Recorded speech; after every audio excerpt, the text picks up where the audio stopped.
Bismillahirrahmanirrahim. Elhamdülillahi Rabbil alemin. Vel akibatu lil muttaqin. Esselatu vesselamu ala Resulina Muhammed ve ala alihi ve ashabihi ecma'in. Amma ba'd. Assalamu alaikum ve rahmetullahi ve berekatuhu. Hürmetlik ustazlar, qarindoshlar, ota-onalar ve keng o'quvchilar.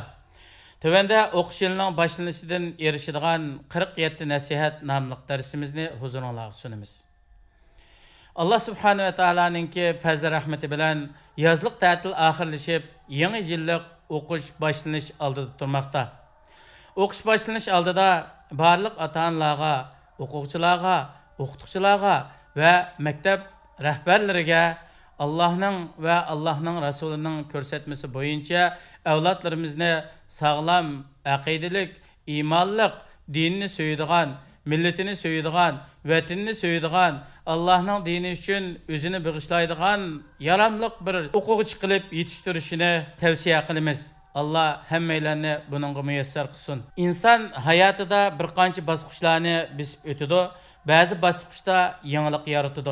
Ba'zi bosqichda bu yaratgan yangiliklarni vayron qiladi. Ba'zisi uning baxtlik bo'lishiga sabab bo'lsa, yana ba'zisi uning g'am qayg'ularining yo'li bo'ladi. Ba'zi bosqichlar qisqaligidan 1 soatdek bilinsa, ba'zi bosqichlar uzun bo'lganligidan yillardek tuyuladi. Lekin u bosqichmi o'tadi, bu bosqichmi o'tadi, faqat dunyoda haqiqat qolib qoladi, shundaqla insonning qilgan yaxshi amallari qoladi.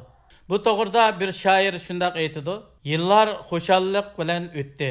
Go'yoki u yillar qisqaligidan kunlardir. Uningdan keyin yana kunlar keldi, go'yoki u kunlar uzunligidan yillardir. U yillarmi o'tdi va xalqmi o'tdi, go'yoki u yillar va kishilar tushdek o'tib ketdi." Musulmon o'quvchi ta'tilning oxirida, ya'ni yangi o'qish yilining boshlanishida o'zidan o'zi mundaq bir savol qo'yish kerak: ta'tildan foydalandingizmi? Ta'tilni Allah razı bo'ladigan ishlar bilan o'tkazdingizmi? Ta'tilda iymon, amal, ibodat tarafdan ko'p foydaga erishdingizmi yoki ziyon tortdingizmi? Chunki bu Alloh taolo insondan qiyomat kuni hisob oladigan ishlarning biri. Bu insonmi Allohning o'zidan hisob oladiganligini biladi. Shunga inson dunyoda o'zidan hisob elib tursa, o'zining kundalik amallarini tekshirib, xatoliklarni tuzitib, Alloh rozi bo'ladigan shaklda davomlashtirsa, qiyomat kuni bu insonninki beradigan hisobimi oson bo'ladi. Bu to'g'rida Umar radhiyallohu anhu shundaq deydi: "Sen cho'ng hisob kunidan burun, ya'ni Allohning oldida hisob berishdan ilgari dunyoda hisob edib turg'in. Aqlli kishi o'zininki oxirati uchun tayyorlik qiladi, nodon kishi hech qanday yaxshi amallarni qilmasdan xam xiyol orzular bilan o'tib ketadi." Yana payg'ambarimiz sollallohu alayhi va sallam o'zining muborak hadislarida shundaq deydi: "Sizlar qiyomatda hisob elinishdan ilgari o'zinglardan hisob edib turinglar." Yana bir hadisda payg'ambarimiz sollallohu alayhi va sallam shundaq aytgan: "Qiyomat kunida banda Allohning huzurida 5 ishdan savol so'ralganga qadar tik turadi. Umrini nima ishlar bilan oxirlashtirdi? Yoshligini nima ishlar bilan tugatdi? Mal dunyosini qanday kesib qilib topdi, nima ishlarga sarf qildi va bilgan narsalarga qanchalik amal qildi?" Ota-onalar va valilarga qilingan nasihat: hurmatli ota-onalar, o'g'il-qizlaringlar sizlarning ustinglardagi omonatdir. Qiyomat kunida bu omonatdan so'ralsizlar. Alloh subhanahu va taolo Qur'oni Karimda shundaq aytadi: "A'udhu billahi minash shaytonir rojim. Bismillahirrahmanirrahim. Ya ayyuhallazina amanu qu anfusakum wa ahlikum nara waquduhan nas wal hijara." Oyatning tarjimasi: "Ey mu'minlar, o'zinglarni va bola chaqanglarni inson va toshlar yiqilg'i bo'ladigan, rahim qilmaydigan qattiq qo'l farishtalar muvakkal bo'lgan do'zaxdan saqlanglar." Tahrim surasi 6-oyat. Payg'ambar alayhisalom mundaq degan: "Sizlarning hammanglar mas'uliyat egisi. Har kishi o'zining mas'uliyat doirasidan savol qilinadi." Buxoriy va Muslim rivoyat qilgan hadis.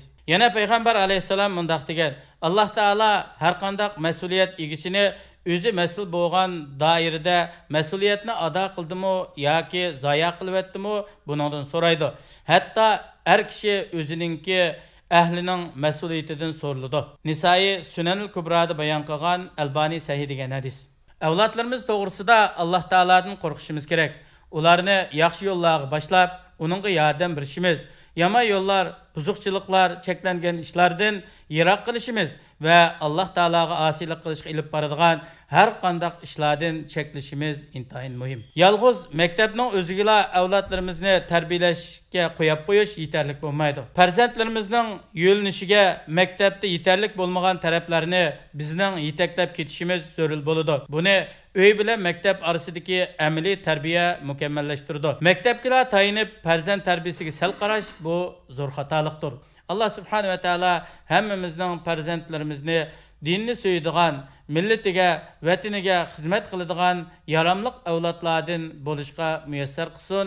Vassalamu alaykum va rahmatullohi va barakatuh.